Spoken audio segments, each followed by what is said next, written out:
The rain came down in sheets that night, cold and merciless, like the world itself had turned against me. I stood on the front porch, suitcase at my feet already turning dark with water, my thin jacket clinging to my skin. My hands wouldn't stop shaking. "Lily," my father said, voice flat as stone, "if you walk away from pre-med for that silly photography nonsense, you're no longer our daughter."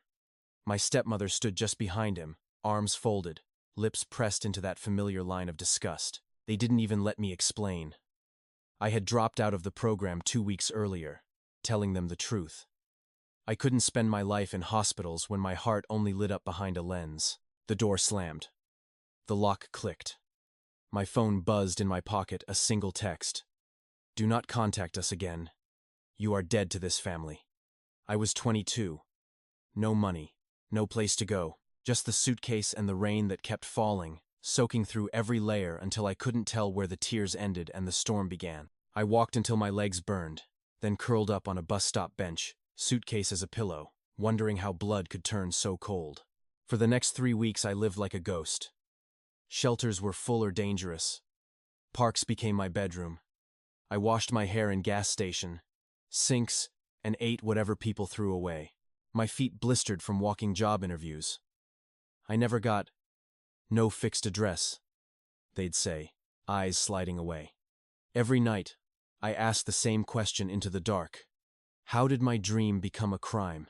The cold never left my bones. Hunger gnawed so deep I sometimes forgot what warmth felt like. Then, one gray afternoon in the public library, fingers numb on the free computer, I saw it. A tiny listing on a local auction site. Abandoned Victorian farmhouse.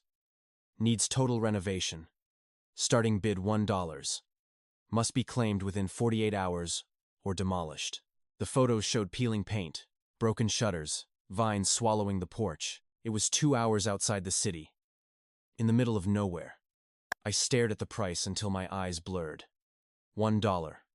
One single dollar for a roof, 4 walls, a chance. My last $53 and a maxed credit card suddenly felt like destiny.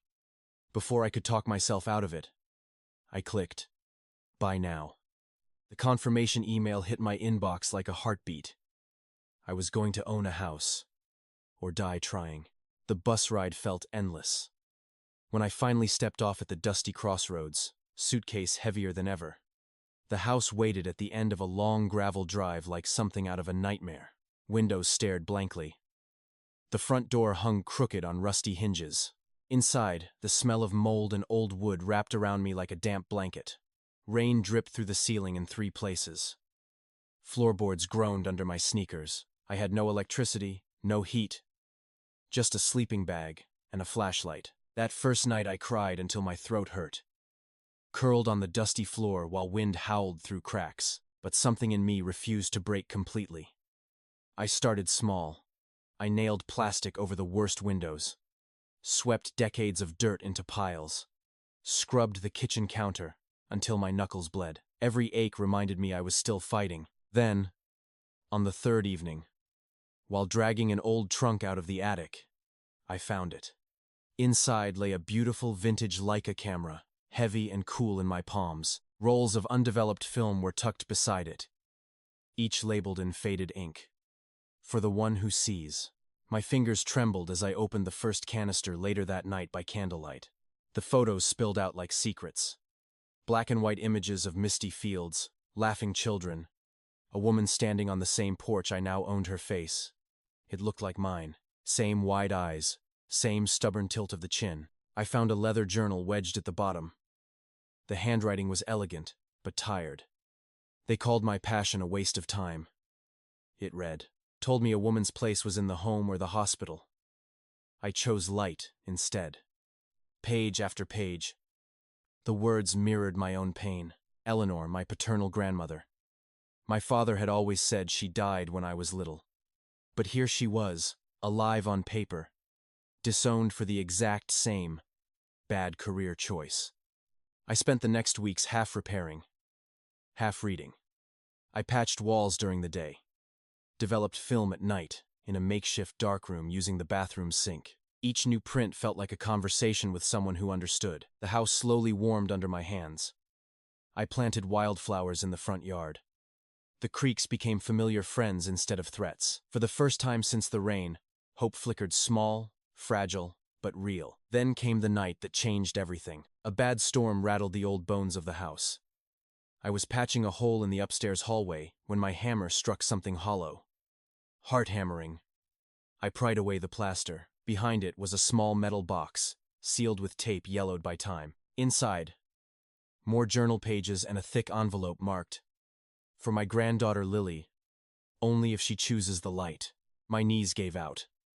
I sank to the floor as I read. Eleanor had never died. My father had cut her off completely when she refused to stop photographing and hand over her savings to the family law firm. She had quietly bought this house years ago and arranged the $1 auction with a lawyer friend, hoping one day her blood would find it the way she had desperate, dreaming, ready to begin again. The will inside transferred everything to me. The house, a small trust fund from her published work, and every negative she'd ever shot. "They tried to kill my spirit," she wrote. "Don't let them kill yours." The final line stole my breath. A phone number and the words, "I've been waiting." I dialed with shaking fingers. A warm voice answered on the second ring. "Lily?" Eleanor said, like she already knew. "Welcome home, sweetheart." The plot twist landed like thunder. My parents hadn't just disowned me. They had hidden a living grandmother and an inheritance that would have let me chase my dreams without their permission. They let the taxes lapse on purpose, hoping the house would be demolished before I ever learned the truth.